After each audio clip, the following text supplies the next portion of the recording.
Hello friends! What's occurring? It's been a long day without you, my friend. I think the title of the video is quite self-explanatory, so I'm just gonna like start on this massive pile of books. Yeah? Okay, I'm gonna start off with a couple of books that I've already read, because I was planning to film this video earlier and it didn't happen. I've read Lisa Scotland's Daddy's Girl, which is about a law professor who goes to teach a class in a prison. A riot breaks out, and as the teacher rushes to go help a guard, he tells her, "Tell my wife it is under the floor." And it's basically about her trying to figure out what is under the floor, what he's talking about, and as she's doing that, things unfold and things get kind of crazy. It was nice. It was just like a nice simple read to get back into it after the exam reading that I've been doing. So yeah, I gave this one 3 stars out of 5. By the way, I'll link my Goodreads down below if you're interested. I'm trying to read, I think, 35 books this year. So if you want to come along with that journey, socials are down below. Next up, I've read The Power by Naomi Alderman. I gave this one 4 stars out of 5. I really liked it, but there were a couple of things that were not touched upon or that I think she could have gone more into. So I did write a review for this on my Instagram again. What I want to talk about next is, well, books I am going to read for university. So the first one I'm gonna read is Queer Voices from Japan, First-Person Narratives from Japan's Sexual Minorities. This one is edited by Mark McClelland, Katsuhiko Suganuma and James Welker. I've got another one by Mark McClelland, Queer Japan from the Pacific War to the Internet Age. Now this one is an introduction to subcultures which have previously received little attention in English language scholarship or in mainstream Japanese scholarship. Thirdly, I'm gonna read Genders by David Clover and Cora Kaplan. Again, this is one that's gonna be very beneficial for my paper. It's an overview of critical language and concepts surrounding gender, from their historical inception to contemporary debates. Discussions of the major theorists in the field, updated and extended coverage of lesbian and queer theory, and a new glossary of terms essential to an understanding of the debate on gender in contemporary theory. It's also a Routledge publication. I don't know if you do humanities or cultural studies, I'm sure you've bumped into Routledge before. They do some good work and they're very accessible. A lot of their stuff is also online.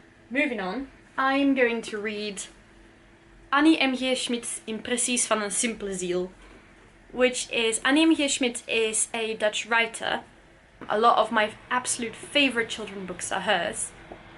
And she has actually written a women's page, like little articles in a magazine for a couple of years. These are the best parts of those articles that she used to write. And I've read little bits of this and so far it's incredible. I love how sarcastic she is, but also the insights that she has in society and on women's role in society back in the 50s. It's actually mind-blowing. It's so progressive. And the way of writing, it's a Dutch book obviously, the way of writing is so nice. I often do struggle with reading in my native language these days because I spend so much time reading English and Japanese, and there's just not a lot of touch I still have with Dutch, so I'm trying to fix it, and this one I think is definitely gonna help with that. Now I'm also picking up French again this summer. I studied French for I think 10 years almost, and I never really liked studying it. I struggled a lot. I'm taking a bit of language course and I am reading an abridged version of Alexandre Dumas' Les Trois Mousquetaires. So yes, Three Musketeers.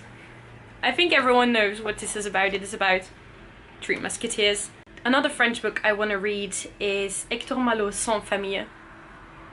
Look how cute it is. It's so innocent looking and cute. I read this one like 100 times when I was a child, but in Dutch.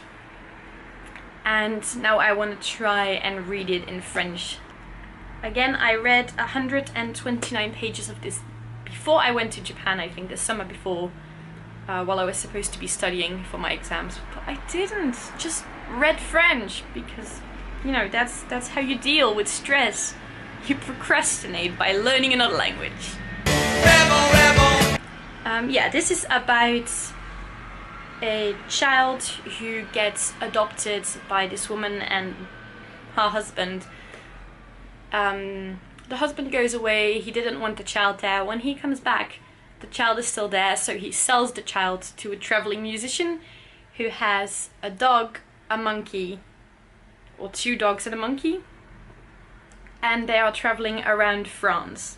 It's published in 1878. I remember loving it, so I hope reading it in French I will love it just as much, and also, you know, learn French.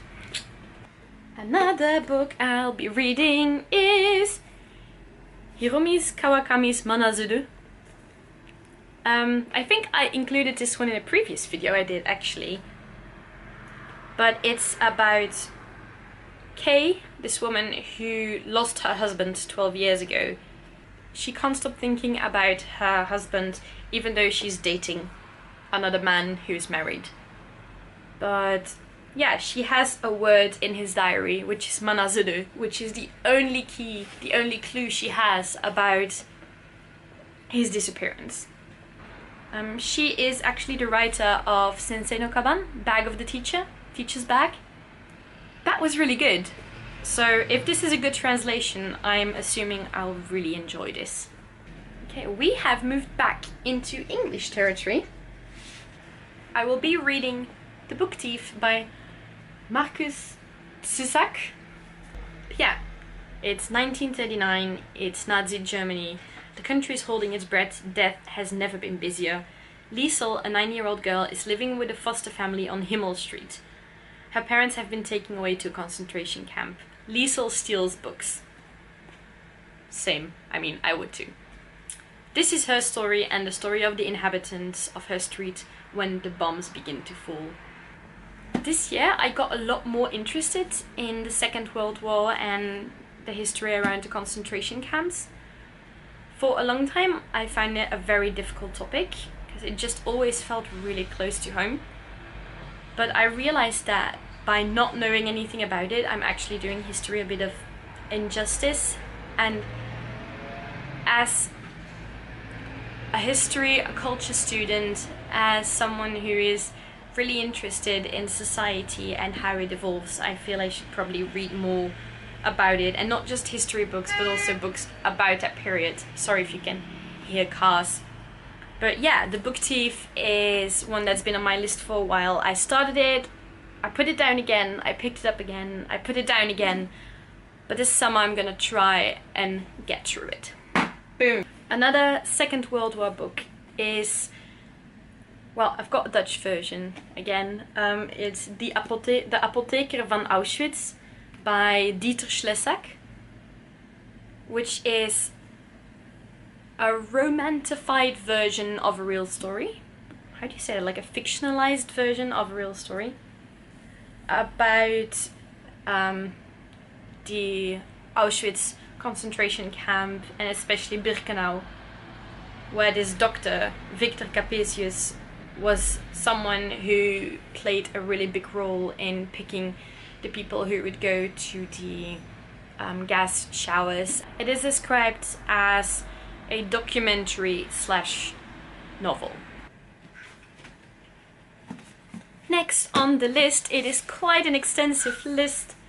I'm going to be reading The Mermaid and Mrs Hancock by Imogen Hermes Gowor. Gowor. Gowor. Gowor. That's bad.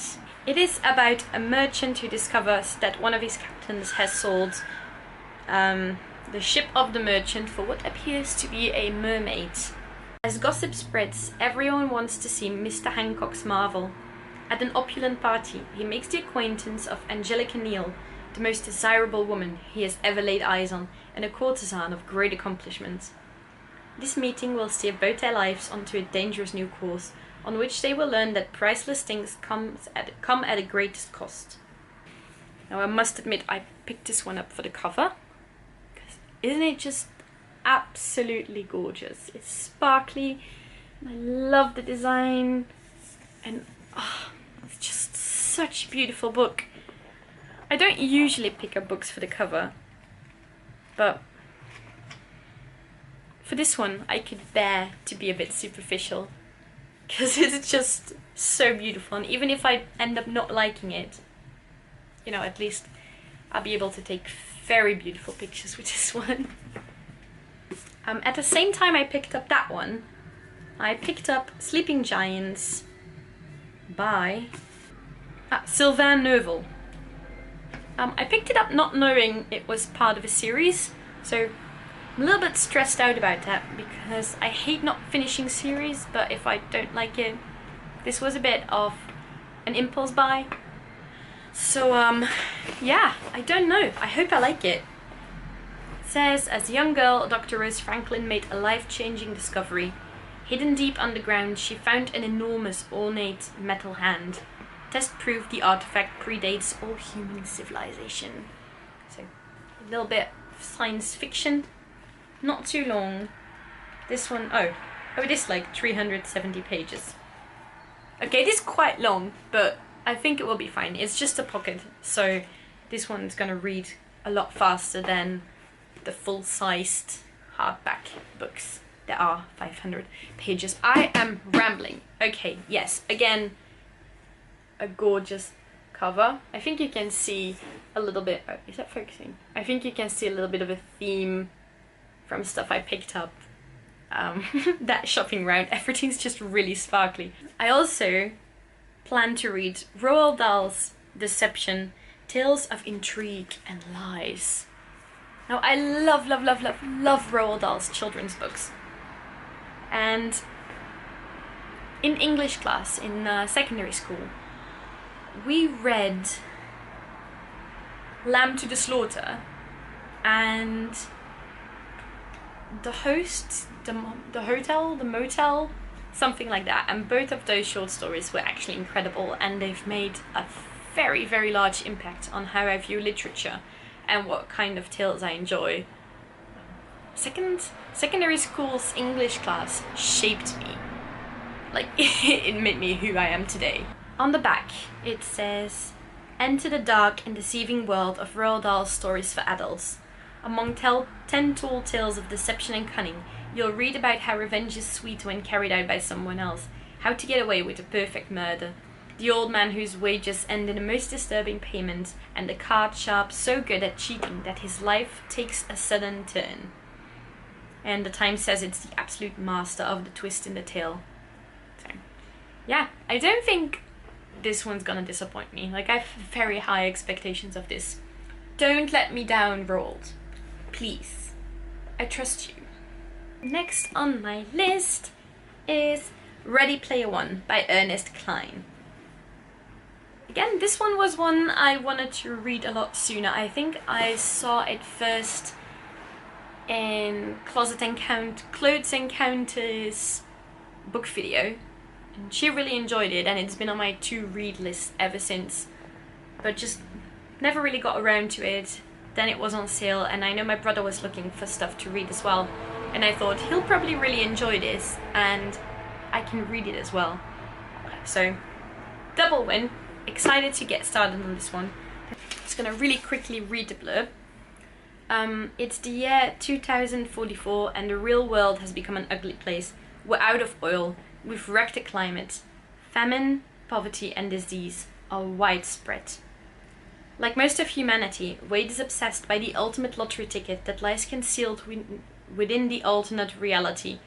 Oasis founder James Halliday, who dies with no heir, has promised that the control of the Oasis and his massive fortune will go to the person who can solve the riddles he has left scattered throughout his creation. An Oasis is a sprawling virtual utopia where you can be anything you want to be, where you can live and play and fall in love on any of 10,000 planets. I do really like the premise of this. I'm a little bit scared that I won't get all the pop culture references in this, because it was praised for having loads of pop culture references. but I'm not that knowledgeable about them, so I hope that it won't interrupt my enjoyment of the book. And last but not least on this list, I've got White Teeth by Zadie Smith.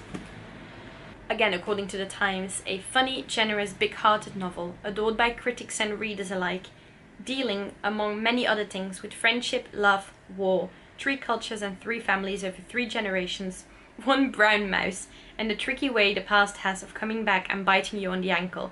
It's a life-affirming, riotous must-read of a book. It plays in the United Kingdom, and it deals with different families, different, like I said, generations, cultures, and I read a part of it. So far I enjoyed it.